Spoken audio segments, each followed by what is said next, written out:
¿Qué tal? ¿Cómo están? Me he animado para hacer una otra entrevista con don Álvaro Menéndez Franco, porque es un personaje interesante. Ha sido embajador de Panamá en el exterior, profesor universitario y periodista.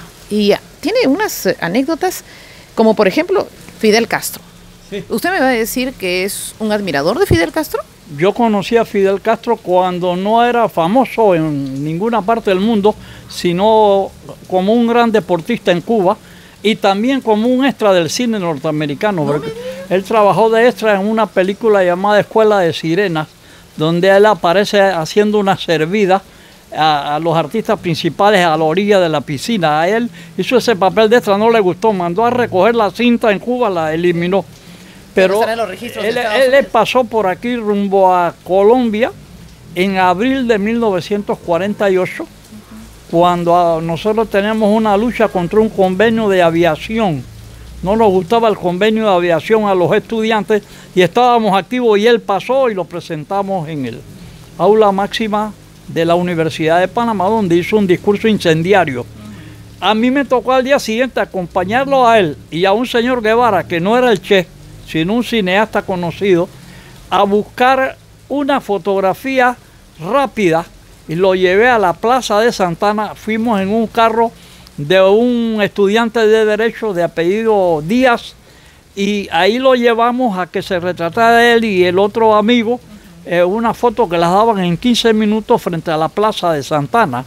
Y después fuimos a tomar café al lado de un café que se llama Ypsilantis, y después nos despedimos y él se fue al Hotel Central donde estaba alojado.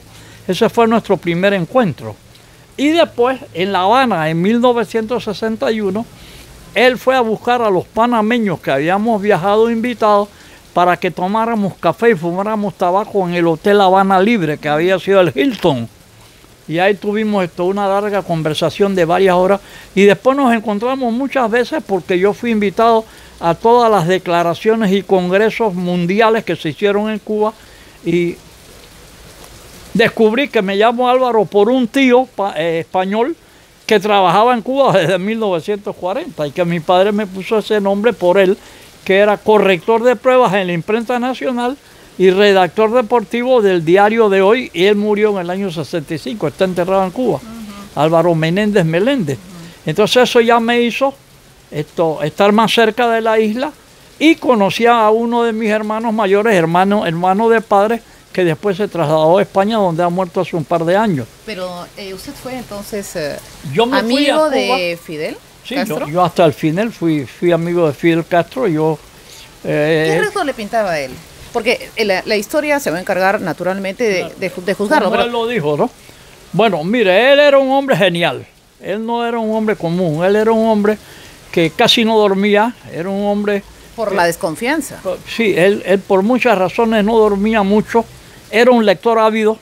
Él se acostaba con 4 o 5 libros diferentes, de diferentes materias. Mandaba a comprar en Europa libros de agricultura, porque él quería desarrollar mucho la agricultura de Cuba para que se alejara del monocultivo del azúcar. Le gustaba mucho la literatura de Gabriel García Márquez, el novelista colombiano, que era su amigo. Iban a la playa juntos. Gabriel García le consultaba algunas cosas. Una ocasión el general Torrijos me pidió a mí que yo fuera a Cuba, a México, a la casa de Gabriel García Márquez, para comprar unos libros que le traería a él. Y entonces García Márquez me habló de Fidel, sin yo decirle que yo lo conocía primero, ¿no? Pues yo lo conocí en abril del 48, que él se alojó en la pensión de unos panameños en Bogotá, y ahí lo fue a buscar la policía, porque encontraron en el escritorio del asesinado líder liberal Jorge Eliezer Gaitán, que tenía una cita con Fidel para almorzar de nuevo.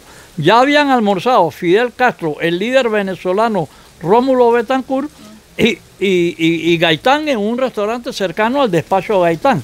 Y ese día, 9 de abril, iban de nuevo a almorzar, cuando este muchacho, que estaba en relaciones amorosas con una sobrina de Gaitán, le dio los balazos en los pulmones, ¿no?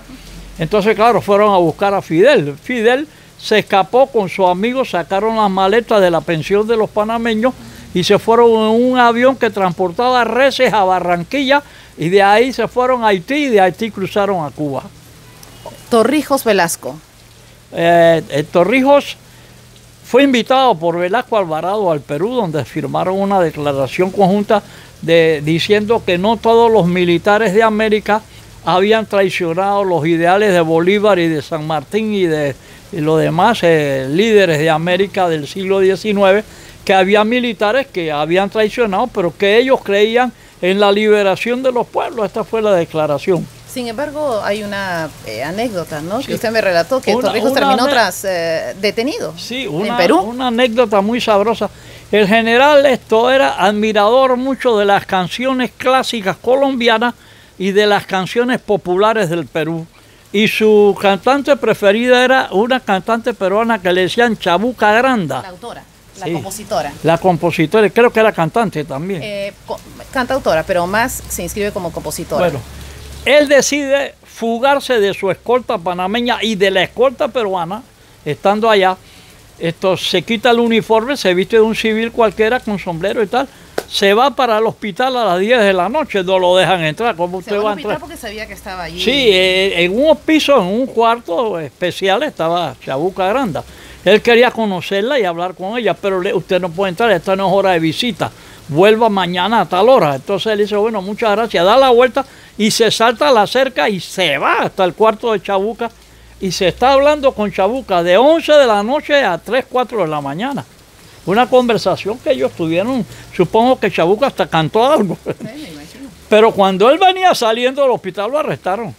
Entonces, no, usted no me puede arrestar, yo soy invitado del general Velasco, yo soy el general Torrijos. Pruébeme que usted es el general Torrijos, no tenía ningún papel, entonces lo meten en un cuarto y lo encierran. Y en la mañana, ya en el desayuno había el rumor, oye, no aparece el general. Se perdió el general y se comienza a regar la voz por toda la ciudad y todo el mundo buscando a Omar.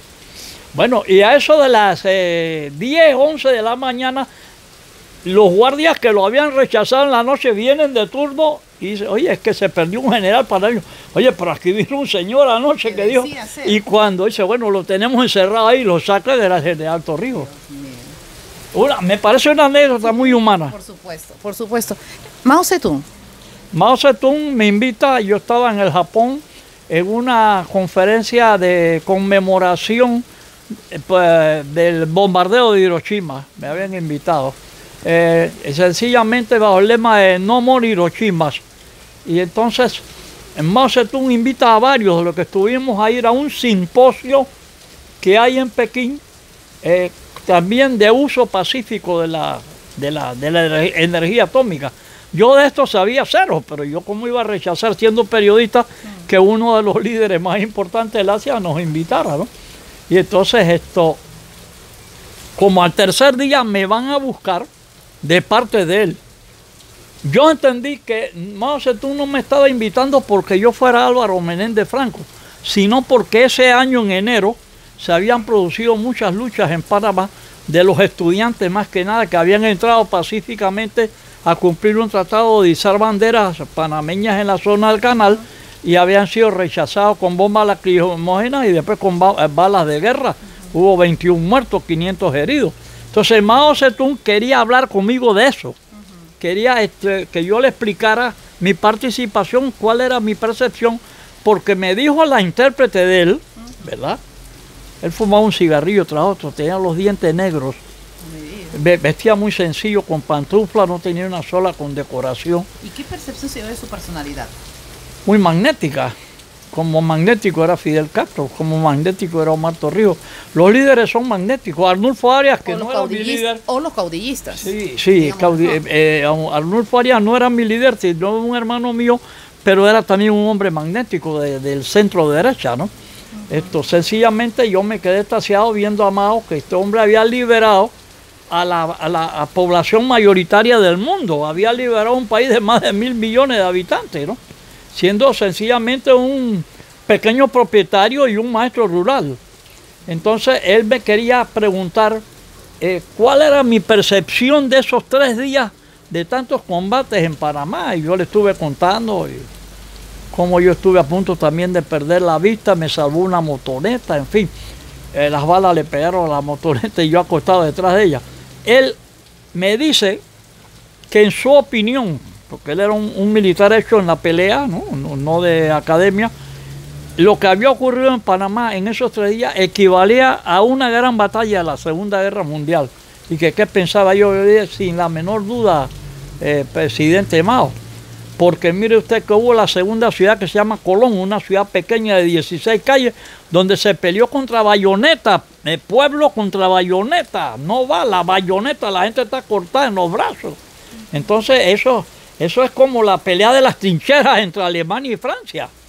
Y él quedó encantado. Hablamos 1 hora. Y él había hablado con 2 panameños antes, yo soy el tercero. No sé quién más haya hablado con él porque él murió, ¿no? Así es. Pero digo, creo que es un alto honor hablar con una persona histórica, se puede estar o no de acuerdo, pero una figura histórica muy importante. Discutible si, por ejemplo, Ceausescu o Gaddafi. Sí. Bueno, Gaddafi es un revolucionario profundamente religioso. Por eso es que a mí me interesaba mucho el imperio socialista de los incas del autor francés Louis Baudin, que provocó una gran polémica en el Perú en 1930, porque Louis Baudin sostiene que el imperio inca era socialista, pero era religioso, y era además un imperio agrícola, por el desarrollo de las acequias y de los regadíos, en un lugar que era... Los andenes. Sí, muy inaccesible, que después Mao se lo copió de los incas, y mientras vivió lo practicaron en China. Hicieron producir las montañas y todo, ¿no? Pero entonces, Gaddafi rezaba adelante el Corán, se sabía el Corán de memoria. Su primer calzado fue la bota militar porque él se ganó una beca que le dio la Academia Militar de Inglaterra, la reina de Inglaterra, para que estudiara milicia, y él se especializó en comunicaciones militares, él hablaba inglés. Y entonces al regresar a Libia, él comparó, y por eso él trató de que Libia tomara algunas cosas de Occidente, ¿verdad? Como lo explica en el Libro Verde, y se mantuviera en la del Corán lo que fuera aplicable. Este líder libio libera a la mujer libia. La mujer libia no tenía derecho a la palabra, no podía manejar un auto, no podía ir a la universidad, tendría que andar tapada con un solo ojo, se le veía a las mujeres, él le quitó todo eso. Él hizo una reforma dentro del Corán, respetándolo, pero adecuándolo a los tiempos modernos. Él enseñó a las mujeres a manejar automóviles último modelo. En Libia no se usaban carros viejos, todos los años era un lote de Mercedes-Benz y de carros europeos.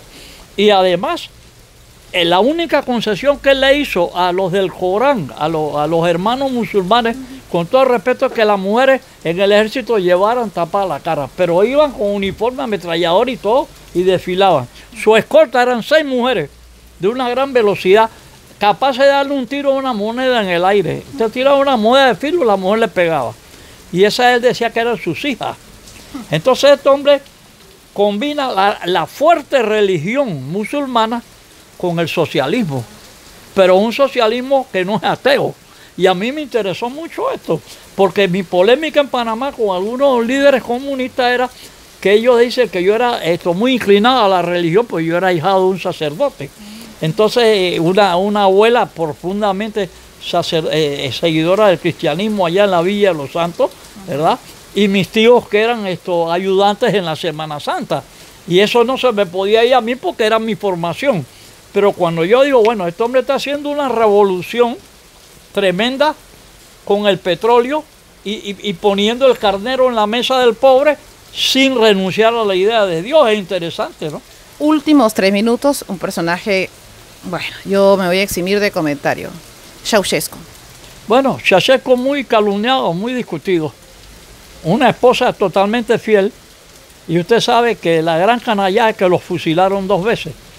A ellos los fusilaron de pie, dándole vivas a su revolución y a su socialismo, y después los que lo fusilaron, incluyendo la escolta personal que se volteó contra ellos, consideraron que era un error presentarse fusilamiento con ellos tan valientes, la pareja, y los fusilaron por segunda vez, ya muertos, los sentaron y los fusilaron sentados. Eso es para darle una idea de lo fuerte que era esta ideología en este hombre, ¿no? Pero además, él, al igual que Tito de Yugoslavia, no era un líder dócil a lo que mandara la capital del socialismo en Moscú. Él discrepaba con Stalin y discrepó con Stalin hasta el final, igual que Tito de Yugoslavia, que le decía, ven acá, no me mandes carne, que yo tengo carne para mi pueblo, mándame balas, que los nazis me están ganando porque no tengo balas. ¿Usted tuvo la oportunidad de conocer a Ceausescu? Sí, a él y a su esposa. ¿Su impresión? Sí, impresión. Mire, para mí los líderes son una raza especial. Un líder... Más allá de cualquier... Mire, es como una perla negra de verdad. Ahora mismo se hacen perlas negras en los baldes, falsas. Pero una perla negra de verdad, tomada en el mar, es una en 1 millón. Un líder es uno en varios millones. Esa persona resume todo lo bueno y malo de un pueblo. Última pregunta en 10 segundos. ¿Con qué personaje se queda de los que ha conocido? Bueno, yo sigo siendo un admirador ¿De los que haya conocido? Sí, incondicional de Fidel Castro. Yo creo mucho en Fidel Castro. Creo en la revolución cubana, tan cubana como sus palmas, que se vio obligada a derivar hacia una ayuda soviética porque el general Eisenhower la empujó, porque Fidel hizo revolución hasta con ayuda de los Tencent en las en las calles de Nueva York. Muchos norteamericanos apoyaban a Fidel contra Batista, pero cuando Eisenhower le corta el azúcar, que yo me encontraba en ese momento con él, yo estaba con una delegación ahí en el momento que le dicen al oído, acaba de cortar Eisenhower el azúcar, él nos pide excusa y se retira. Correcto. Entonces, él no le queda más remedio que buscar a los soviéticos, lo empujaron. Se puede discutir, indudablemente, ¿no es verdad? Oiga, pero lo que yo quería era básicamente recoger sus impresiones, porque son pocas las personas que han conocido por lo menos a esta serie de nombres que ha registrado la historia. Pero no olvide usted que Fidel Castro es producto de los sacerdotes jesuitas. El que era comunista hoy es su hermano Raúl, pero él no. Él seguía a los sacerdotes jesuitas, que lo querían mucho porque era el atleta número 1 del Colegio Belén. Pero la política empuja a los hombres a donde no saben que van a ir, ¿no? Muy bien, muy amable, don Álvaro Menéndez Franco. Hemos tratado de recoger un poco, porque yo creo ya casi que es una obligación compartir. Gracias, me honra mucho con venir a mi humilde residencia. A mí, un placer.